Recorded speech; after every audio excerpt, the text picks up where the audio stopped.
నిరుద్యోగ యువకులకు లక్షలాది ఉద్యోగాలను ఈరోజు ప్రైవేట్ పరిశ్రమలలో కల్పించాలి.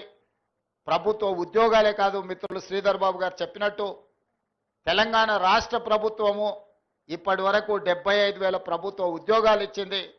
భవిష్యత్తులో ఇంకా వేలాది ఉద్యోగాలు ఇచ్చినా 30 లక్షల నిరుద్యోగ యువకులు తెలంగాణ రాష్ట్రంలో ఉన్నారు. మరి వాళ్ళందరికీ ఉద్యోగ ఉపాధి అవకాశాలు కల్పించాలంటే ప్రైవేట్ రంగంలో పెట్టుబడులను ఆకర్షించాలి. ప్రైవేట్ రంగంలోనే ఇవాళ ఐఏఎస్ ఆఫీసర్కి వచ్చే జీతం 2.5-3 లక్షల రూపాయలు. కానీ అదే ఒక ప్రైవేట్ కార్పొరేట్ కంపెనీలో ఈరోజు మనం పత్రికలలో చూస్తున్నాం, సంవత్సరానికి వాళ్ళ ప్యాకేజీలు 5 కోట్లు 10 కోట్ల రూపాయల ప్యాకేజీలు వస్తున్నాయి. రీసెంట్గా IIIT స్టూడెంట్కి 1.5 crore ఆయన ప్యాకేజ్ వచ్చిందంటే నెలకు వాళ్ళ జీతభత్యాలు ఎంత వస్తున్నాయో చూడండి. సో అందుకే తెలంగాణ నిరుద్యోగ యువకులకు ప్రభుత్వ ఉద్యోగాలతో పాటు ప్రైవేటు రంగంలో అంది వచ్చే అవకాశాలను ఈరోజు అందిపుచ్చుకోవాలి. 100 సంవత్సరాల పైగా చరిత్ర కలిగిన ఉస్మానియా యూనివర్సిటీని ఈరోజు పునరుద్ధరించడం ద్వారా పెద్ద యూనివర్సిటీలతో మనం పోటీ పడే విధంగా మన ఎడ్యుకేషన్ ఇన్స్టిట్యూషన్స్ని ఈరోజు అభివృద్ధి చేయాలనుకుంటున్నాం. అందుకే ఈరోజు తెలంగాణ ఎడ్యుకేషన్ పాలసీని అడాప్ట్ చేసుకోవాలని ఈరోజు మనం ఒక కమిటీని అపాయింట్ చేసినాం. తెలంగాణ ఎడ్యుకేషన్ పాలసీని కూడా తొందరలోనే తీసుకురాబోతున్నాం. యంగ్ ఇండియా స్కిల్స్ యూనివర్సిటీతో పాటు young India sports university, young India integrated schools, ఇవన్నీ కూడా తెలంగాణ రాష్ట్రాన్ని అభివృద్ధి చేయడానికి భవిష్యత్ ప్రణాళికల కోసం ఈరోజు తెలంగాణ రాష్ట్ర ప్రభుత్వం ముందుకు వస్తున్నది. అదేవిధంగా నిన్నమన్న సొంత రాష్ట్రంలో కానీ పక్క రాష్ట్రంలో కానీ నీటి వివాదాలకు సంబంధించి పదే చర్చలు జరుగుతున్నాయి.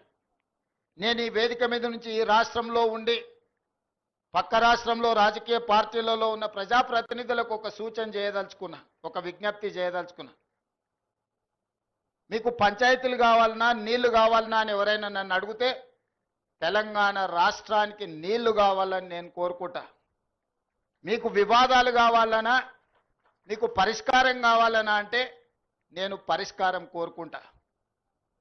నీళ్ల వివాదం ముసుగులో రాజకీయ ప్రయోజనం పొందాలి అని మా ప్రభుత్వం మా పార్టీ భావించడం లేదు. 2 రాష్ట్రాల మధ్యలో ఉండే సమస్యల్ని శాశ్వతంగా పరిష్కరించాలి అని తెలంగాణ ప్రత్యేక రాష్ట్రాన్ని శ్రీమతి సోనియా గాంధీ గారు కాంగ్రెస్ పార్టీ ఇచ్చింది. కాబట్టి నీళ్ల విషయంలో వివాదాలు, నీళ్ల విషయంలో రాజకీయ లబ్ధి కోసం ఆలోచన చేయొద్దు. రాజకీయాలకు అతీతంగా మనం ఈరోజు ఆలోచన చేసుకొని పరిష్కరించుకోవాలి. ఈ పరిష్కారాలకు చర్చలు ఒక్కటే పరిష్కారము.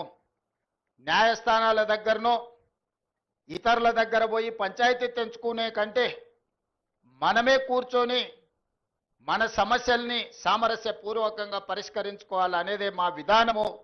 పక్క రాష్ట్ర ముఖ్యమంత్రి గారికి నేను విజ్ఞప్తి చేస్తున్నా, కృష్ణా నదిలో ఉన్న మా పాలమూరు రంగారెడ్డి ఎత్తిపోతలు కావచ్చు, మా కల్వకుర్తి లిఫ్ట్ ఇరిగేషన్ కావచ్చు, మా డిండి ప్రాజెక్టు కావచ్చు, మా ఎస్ఎల్బిసి భీమా నెట్టంపాడు ప్రాజెక్టులు కావచ్చు, ఉమ్మడి రాష్ట్రంలోనే మంజూరైన ప్రాజెక్టులు. వీటి అనుమతులకు మీరు అడ్డంకి పెట్టకండి. వీటి అనుమతులకు మాకు సహకరించండి. ఉమ్మడి రాష్ట్రంలో ఉన్నప్పుడే మంజూరైన ఈ ప్రాజెక్టులకు ఆంధ్రప్రదేశ్ రాష్ట్రం నుంచి అభ్యంతరాలు రావడం వల్ల ఎన్విరాన్మెంట్ క్లియరెన్సులు కానీ సిడబ్ల్యూసి క్లియరెన్సులు తెచ్చుకోవడంతో మాకు సమస్యగా మారింది.